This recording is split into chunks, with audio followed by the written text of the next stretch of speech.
I gotta ask, in the intro, where are they warping to? It's a question that has never been asked and will never be answered. Also, the pose they make before warping makes me think of the King of the Hill intro. Something about Steven's blank expression. Same energy, you know?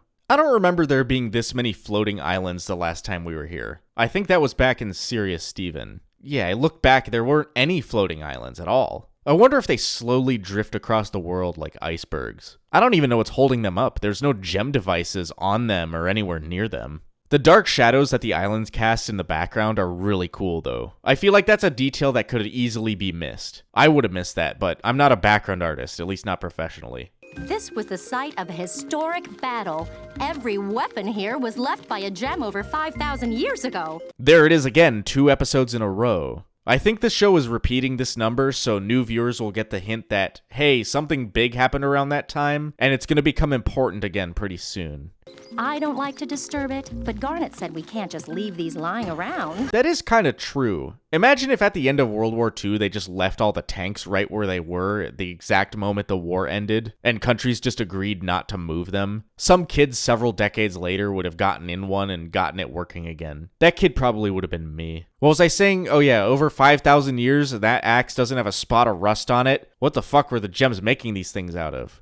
Why don't you look for one that's more you? I don't know if this is in character or out of character for Pearl. You know, being cautious about Steven's safety around gem stuff or other things that could maim him, versus Pearl being a skilled martial artist and willing to train Steven in weapon combat. Maybe it's part of that pivot toward the gems seeing him as more capable, being able to handle a weapon and everything. You really need to train that thing better. Oh, we've been making progress. Now he looks at me when I say his name. Lion! Lion! Hey, Lion! Oh, Lion is in this episode, and characters are actually bringing attention to him. You know what that means? Lion is here in this episode to advance the plot. That's it. That's his job as a character. Oh, yep, there it is. That's the Scabbard. Good thing Lion was here to advance the plot. Fucking MacGuffin cat. Mom fought here? That's right. And I fought alongside her. Man, I wish I could have seen it. No, you don't. Countless gems were broken here. It was a maelstrom of destruction and death.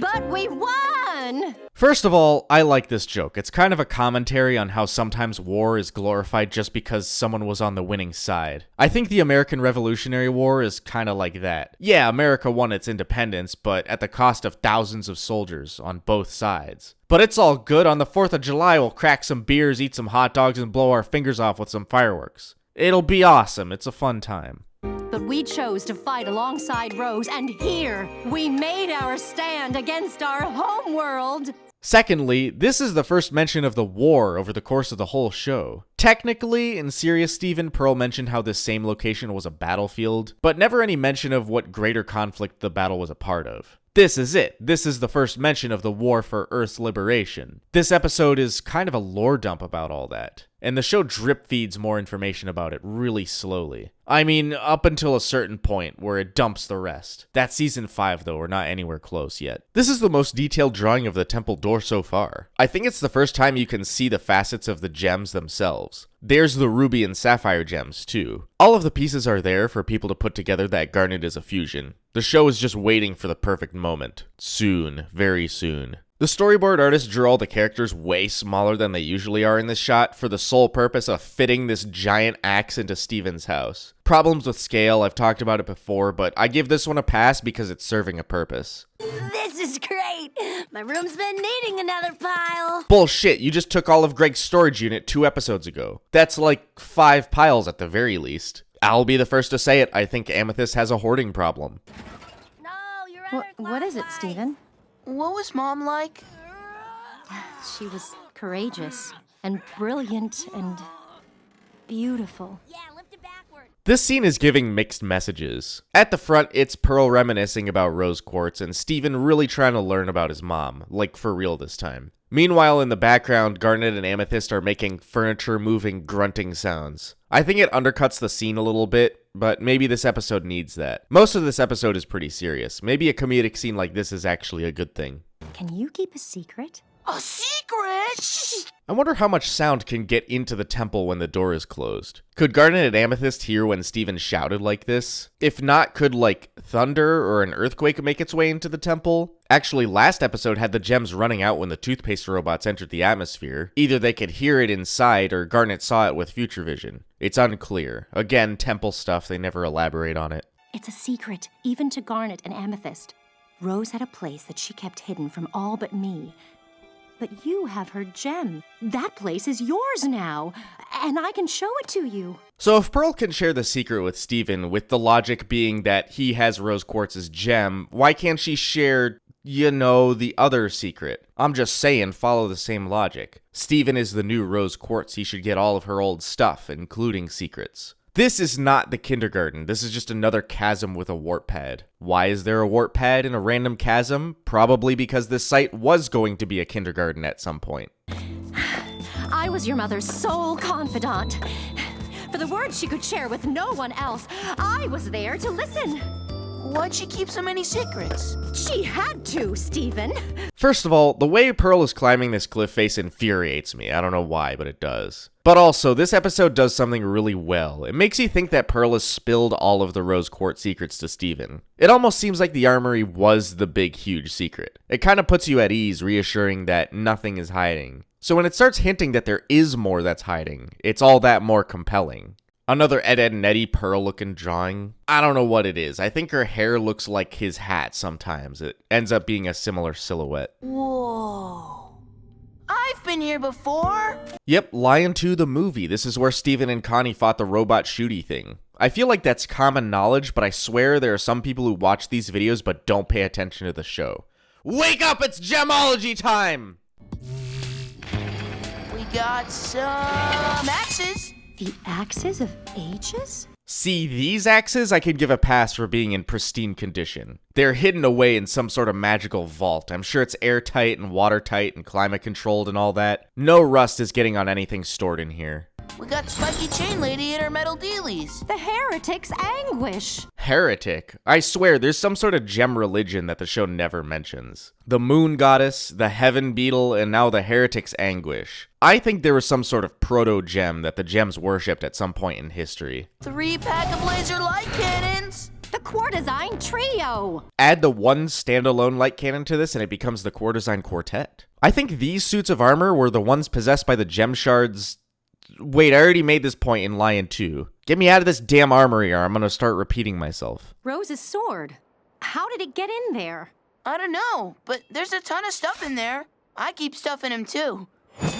I think Lion would make a horrible storage unit. He's missing in so many episodes that Steven wouldn't be able to store anything too important or anything that he would need frequently. What if Lion goes missing forever? Also, I have this new theory that Lion's pocket dimension is the same as the pocket dimension that Rose presumably had when she was alive. You know how gems can store stuff, right? I'll flesh out the details more and talk about it when it makes more sense. Does Lion have something to do with Rose? Oh, of course. That's why he's pink. It's a little obvious. Yeah, just take my job. Do the gemology for me. Get out of here. This is my channel. But Rose didn't have a lion. It seems like her stuff in there. No, Rose didn't have a lion, because if Rose had a lion, I would have known about it. I don't think she did have a lion. I think Lion came around like right before Steven was born. I think it would be pretty difficult to keep him secret for more than a few years, especially when he can make a portal and show up at any time. Rose kept many things secret, even from us. But not from me. I was the one she told everything. Listening to this scene once you know everything there is to know hits different. This is insane stuff. I gotta hold back. I gotta save the discussions about secrets for the actual secret revealing episodes. She probably just wanted to protect you like everyone else. What do you know? You've never even met her. Steven technically is her. Oh, okay, I see you're mad. I'll stop. The painting falling is some really cool, albeit not very subtle symbolism. Rose Quartz is rolling in her proverbial grave right now. The painting looms over every scene in the house. It's almost like she's there listening. She would hate this. What do you know? Okay, fine, Jesus Christ, lady. Not to undercut this moment, but the new square stools are totally intact throughout this episode. I think every new stool iteration is more resistant against continuity errors. I don't know for sure, though. I haven't seen these new ones in enough scenes. Let's go find Pearl. Do Do you think this was the first time the gems saw any of Lion's powers, other than his sonic roar thing? Look at Amethyst's reaction to the portal, and the reaction earlier from when Steven went inside his main. I don't think Lion or the gems are around at the same time long enough for them to have seen this. Pearl? Yeah, of course Lion's plot power lets him find where Pearl went. What's the equivalent of plot armor but for offense instead of defense? Plot magic missile? Hold on. Plot engine. Yeah, I like that. I think that term fits. Go away! Pearl! Did I do something wrong? This moment is heavy. Not as heavy as a later moment, but damn. In real life, when someone doesn't want to talk, it's painful for everyone else as well. If you don't talk about why you don't want to talk, that just makes everyone spiral into a pit of doubt. Did I do something wrong is the perfect line for Steven to have said here.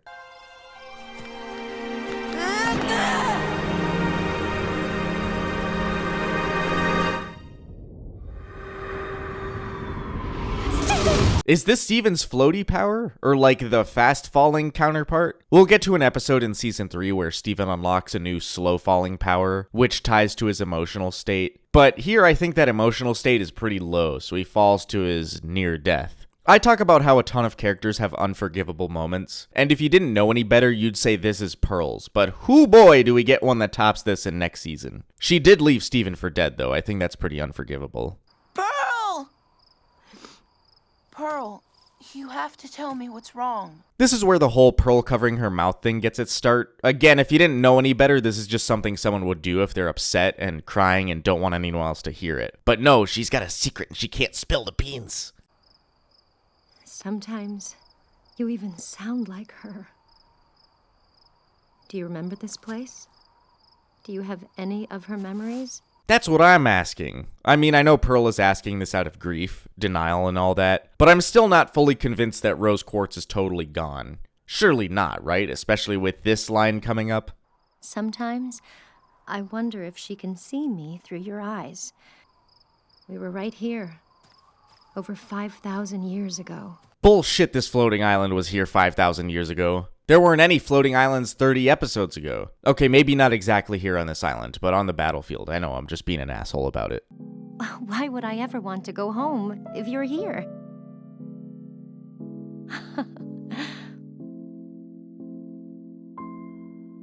My Pearl.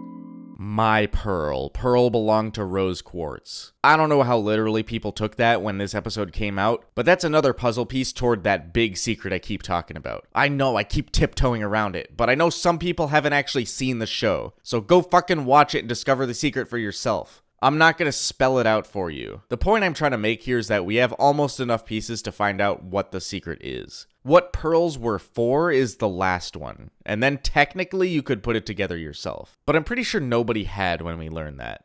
Sometimes I wonder if she can see me through your eyes. What would she think of me now?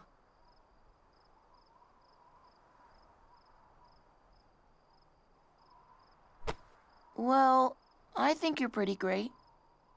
This is for sure one of those moments in the show that make me tear up a bit. This is pretty good closure. I don't even know what I can say about this moment without ruining it. It's really just Steven knowing exactly what to do in the moment. It's so fucking good, man. That moon is fucking huge. The rest of this episode has no more dialogue, which makes it a bit harder to analyze, but I think it serves that same purpose of misleading the viewer. This final scene feels like closure for Pearl and for Steven. It ends with Pearl retelling a story of the war involving this flag, which makes you think that, yeah, Steven got all the info about Rose Quartz that he could have wanted. But look at this ending. It ends without Pearl looking any level of satisfied. She's fucking hiding something. I always love a Rose Quartz episode, which is kinda what this episode is, but it's more of a Pearl episode. Pearl was overdue for an emotional focus episode, and this one really hits it out of the park. Maybe not as much as On the Run, but goddamn did this one have some lore. They both have lore, but this one had like a ton of Rose and Gem War backstory. Like I said earlier, this is the first actual mention of the war. I really don't have any complaints about this episode, aside from my typical Lion rant. He's only here to push the plot forward, that's it, I've said it a million times, that's why he exists in the show at all. Other than that, this is another one of those episodes that's nearly perfect. I wouldn't call it one of my personal favorites, but this is one of the best in Season 1. And if you want to see new episodes of Gemology a week before they premiere on YouTube, you can subscribe to my Patreon for just a couple bucks. The link is in the description, as always. I don't usually do this, but if you're not subscribed to me on YouTube, you should totally do that as well. That one's free. Anyway, shoutouts to my Journeyman patrons, Henri Wickers, Bananas Are Violet, Boomblorp, Gage M, Scala LD, The Tamara, and Exasperation. Also shoutouts to these apprentice patrons. Next episode is filler. I mean open book. It's a filler episode, I'm sorry.